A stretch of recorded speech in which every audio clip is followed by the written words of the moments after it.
안녕하세요. 김성길 목사와 함께하는 GTS 말씀 묵상 시간입니다. 오늘은 세 번째 주간의 넷째 날 묵상입니다. 오늘 묵상의 주제는 하나님의 마음을 느끼며 소통하고 주님의 관점으로 세상 보기가 되겠습니다. 먼저 오늘도 그림을 보고 정리를 하겠습니다. 오늘 무엇을 하든지 주님의 마음을 한 번쯤 생각해보고 또 예수님이라면 이럴 때 어떻게 하실지 한 번쯤 생각해 보시고 또 같은 사건이라도 내 경험이나 내 지식, 내 감정의 눈으로만 보지 말고 주님의 관점에서 한 번씩 보시면 또 모든 삶의 변화를 만들어 낼 수가 있습니다. 내 눈으로 볼 때는 절망적인 일이 될지라도 주님의 관점에서 보면 아무것도 아니잖아요. 그래서 믿음의 사람들은 다 그런 눈으로 살았어요. 다윗이 골리앗을 대할 때 도망친 사람들은 자기들의 경험의 관점으로 그 골리앗을 봤죠. 그러니까 감당을 못할 사람입니다. 그런데 다윗은 하나님의 관점으로 그 사람을 본 거죠. 하나님이 저 사람 하나님 앞에서는 아무것도 아니야. 그래서 도전할 수 있고 이길 수가 있었던 거거든요. 가나안 땅 정탐꾼들 갔다 와가지고 보고가 서로 다릅니다. 10명은 인간의 경험의 관점에서 가나안 땅 상황을 봤어요. 무기도 자기들보다 더 강하고 철병거도 있고 사람들도 더 덩치가 큰 것 같고. 그러니까 인간의 관점에서 보면 이건 도저히 갈 수 없는 곳이다 라고 생각을 해줘. 근데 여호수아 갈렙은 하나님의 관점으로 보는 거예요. 하나님이 함께 하시면 능히 이길 수 있는 거다. 그래서 들어갈 수 있었던 거죠. 자, 우리가 하나님 믿는 것은 큰 축복이고 재산이고 또 사용할 수 있는 자원이잖아요. 그러니까 오늘 우리가 어떤 일을 만나든 사람의 관점의 눈으로만 보지 말고 주님의 관점에서 보는 훈련을 자꾸 이렇게 하셔야 합니다. 자, 오늘 이 그림은 이제 이 그림이죠. 그래서 제목이 붙어 있습니다. 풍랑 속에서 바다 위로 걸어오시는 예수님. 자, 또 우리가 여러분들이 스스로 이 제목을 좀 정해보세요. 제목 정하고 또 스토리 만드는 것이 참 아주 지혜롭게 만드는 방법이에요. 저도 이제 나이가 들어가고 있습니다. 근데 제가 이 묵상 훈련을 쭉 하면서 느끼는 것 중에 하나가 뭐냐면은 분석력이 참 많이 발전한다.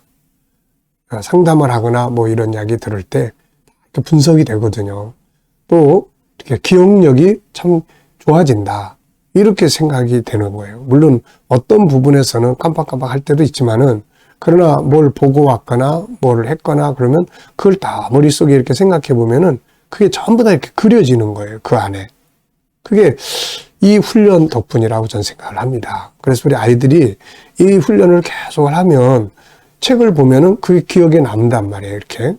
또 뭐 이렇게 분석을 해야 되잖아요. 공부도 수학이든 뭐 국어든 뭐 이 사회든 다 이렇게 분석을 잘 하면은 잘할 수 있잖아요. 근데 이게 그렇게 분석력을 키워주는 거예요, 이게.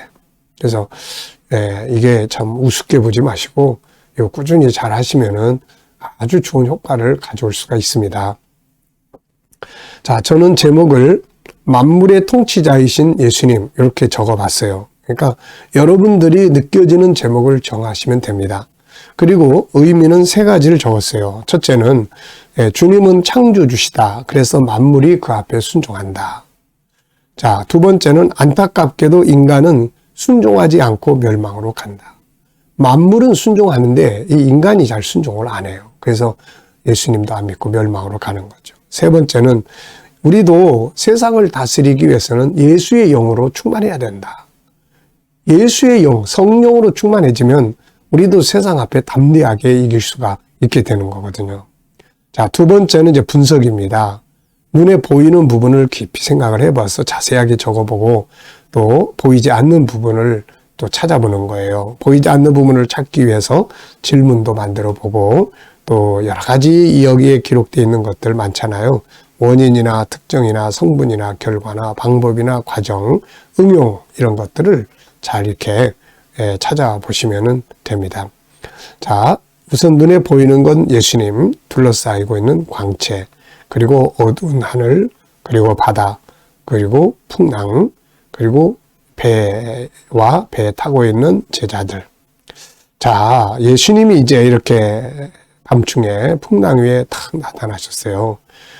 이때 이들을 찾아오신 주님의 마음, 주님이 찾아오신 이유, 이런 것들이 있겠죠.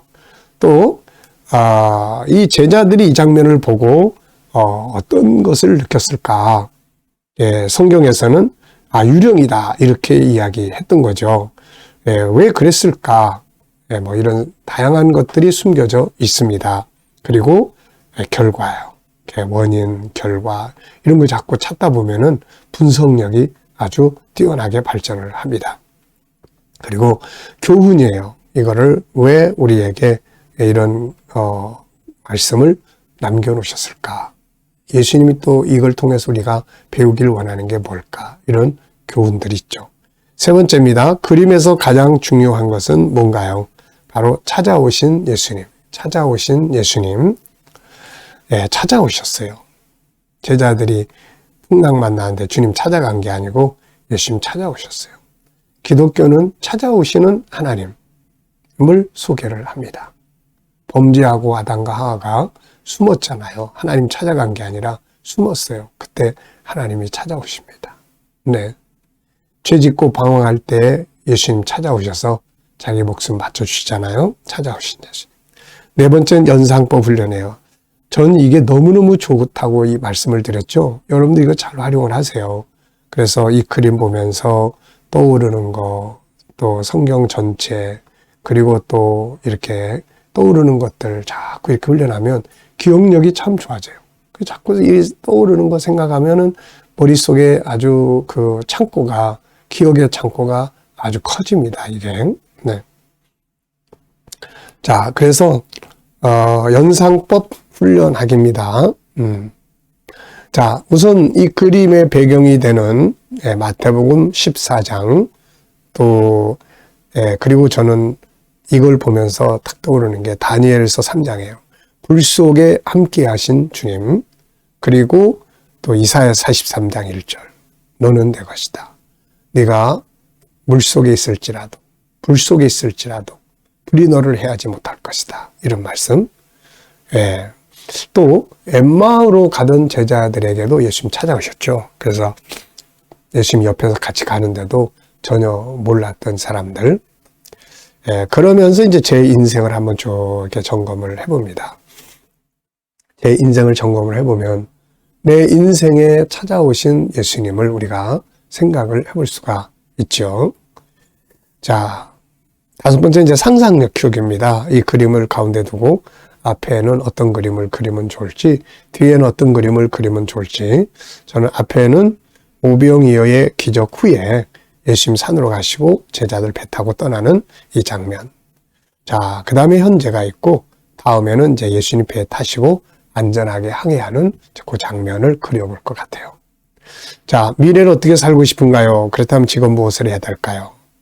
오늘도 미래에 대한 그림을 그려보시고 또 미래에 대한 삶에 대해서 적어보십시오. 저는 또 오늘도 내가 이제 미래에 살고자 하는 내용들을 쭉 적었습니다. 7가지인데 오늘은 조금 더 구체적으로 적어보면서 기도를 했습니다. 특히 제가 이제 첫 번째로 늘 기도하는 게 더 깊은 영성을 가질 수 있도록 나이가 들어갈수록 영성이 더 깊어져야 돼요. 그래야만 나이가 들어갈수록 사람과 점점 이 관계도 좋아져야 되지만 그러나 사람에 대한 의존도가 자꾸 높아지면은 자식이 됐든 뭐 딴 사람이 됐든 간에 시험 들고 상처받고 할 일이 많아져요. 그래서 나이가 들어갈수록 자꾸 영성이 깊어져야 돼요. 주님과 더 깊어져야 됩니다. 기도생활, 말씀 묵상 이런 것들 통해서. 그 다음에 이제 두 번째는 이제 사명을 적었어요. 저는 총 7가지인데 사명을 오늘은 좀 구체화해 봤습니다. 제가 인생 속에서 달려오면서 이제 목회 40년을 거치면서 또 지금까지 연구하고 해왔던 것들 속에서 제가 이제 하나님 날 부르시는 그날까지 이제 할 수 있는 내 사명의 내용이 뭘까? 내가 가장 잘할 수 있고 하고 싶고 이런 일들이 뭘까? 그래서 3가지를 적었어요. 하나는 상담입니다. 상담. 상담이 참 좋은 사역이에요. 상담. 사람을 치유하는 사역이니까요. 이렇게 마음의 우울증이나 또 고통을 받던 분들이 상담을 통해서 치유받는 걸 보면 너무너무 기쁘고 감사해요. 그래서 이 상담 사역은 정말 죽을 때까지, 하나님 날 부르실 때까지 해야 된다. 그 다음에 이제 부모 교실이에요. 이 부모들을 교육하는 일은 정말로 중요한 일입니다. 그래서 이 부모들을 교육하는 일, 그리고 아이들 재능 개발, 아이들 바르게 세워주는 요 3가지 사역. 요 3가지는, 앞으로 제가 더 이제 세월이 흘러가서 은퇴를 하고 하더라도 은퇴하고 상관없이 이거는 평생 하나님 부르는 날 갈 때까지 해야 될 사역이다. 이렇게 생각을 합니다. 자, 물론 이제 선교 현장에 가서도 이제 천국 복음과 함께 이런 것들을 가르치고 이런 걸 할 수 있는 제자들을 또 양육하고 이제 하는 것이 필요하죠.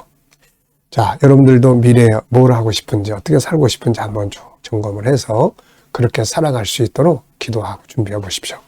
자, 오늘도 우리 본문 말씀 또 읽어 보겠습니다. 자, 3342 구조의 흐름만 외워도 내용의 흐름을 그대로 다 볼 수가 있습니다.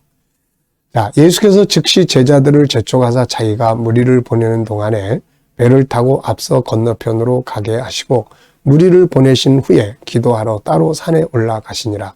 저물매 거기 혼자 계시더니 배가 이미 육지에서 술이나 떠나서 바람이 거스름으로 물결로 말미암아 고난을 당하더라.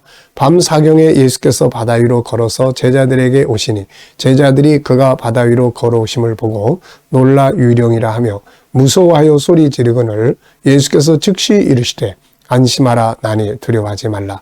베드로가 대답하여 이르되 주여 만일 주님이시거든 나를 명하사 무리로 오라 하소서 하니 오라 하시니 베드로가 배에서 내려 무리로 걸어서 예수께로 가되 바람을 보고 무서워 빠져가는지라. 소리질러 이르되 주여 나를 구원하소서 하니 예수께서 즉시 손을 내밀어 그를 붙잡으시며 이르시되 믿음이 작은 자여 왜 의심하였느냐 하시고 배에 함께 오르매 바람이 그치는지라. 배에 있는 사람들이 예수께 절하며 이르되 진실로 하나님의 아들이로소이다 하더라. 아멘. 자, 어제 오늘 또 미래 감사한 일들 쭉 적어보시기 바랍니다. 자, 오늘은 하나님의 마음을 좀 생각해 보는 날이에요. 자, 1번입니다. 본문 전체에 나타나고 있는 하나님의 마음은 무엇이라고 생각하나요?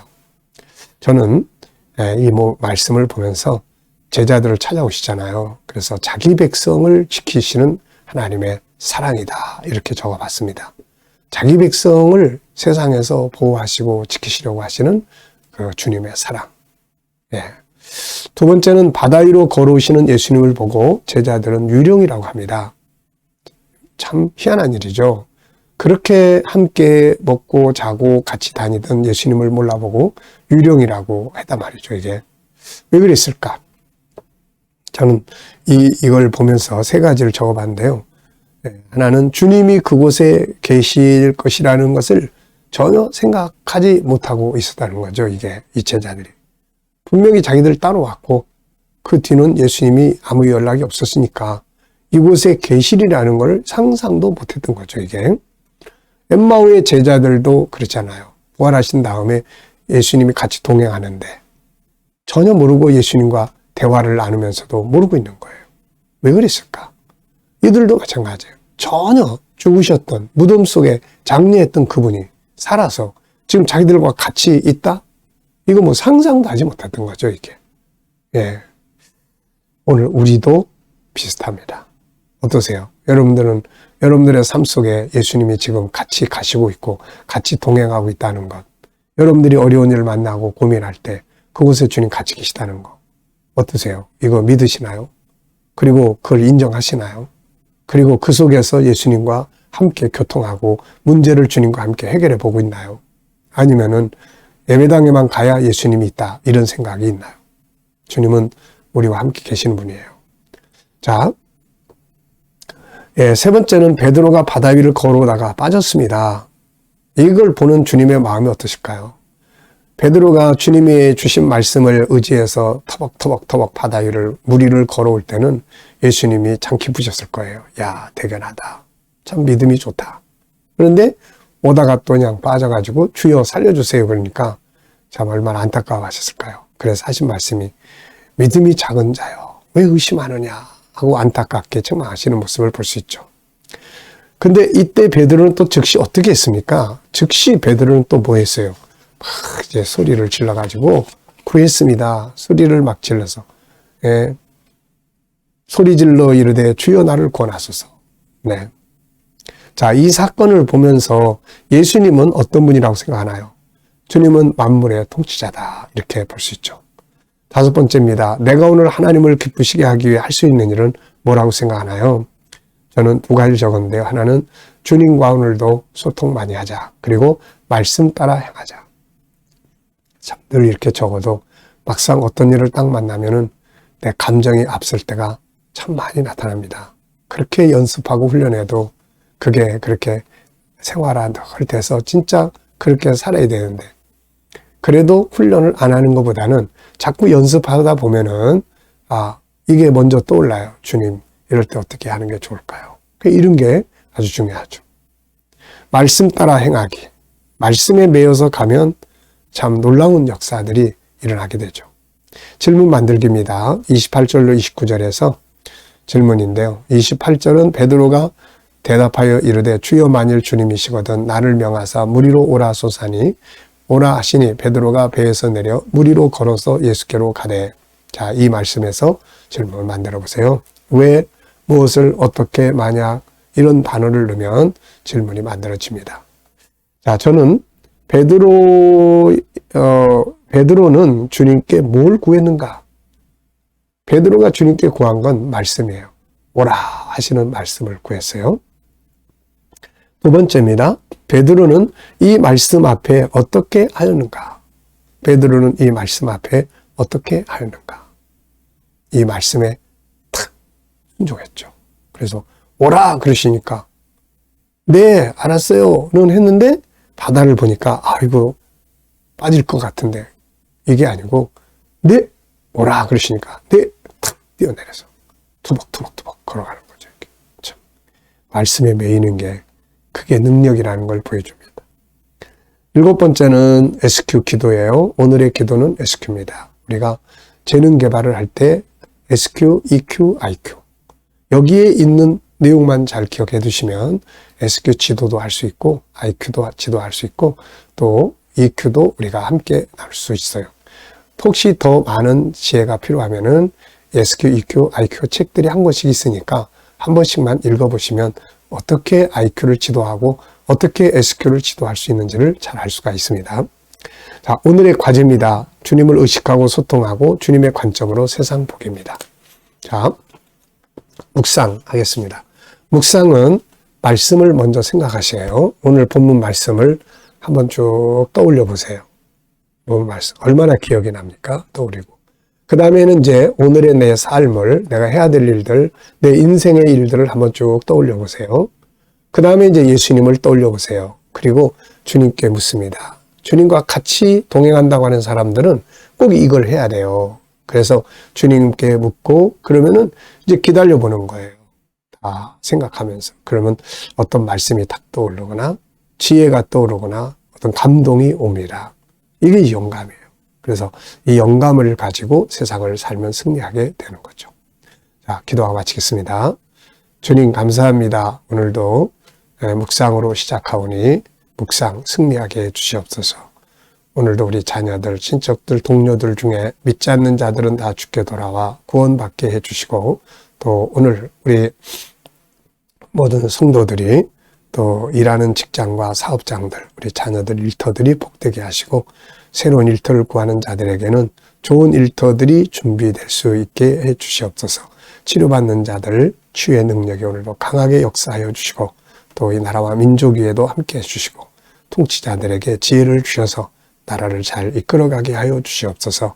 주님 또 오늘도 세계 곳곳에 있는 선교사님들과 저들의 사역 가운데 함께 하여 주시고 또 또 오늘도 아버지 이 SQ 영성재능 저희들이 잘 기억하고 훈련해서 영성재능이 발전하게 해 주시옵소서.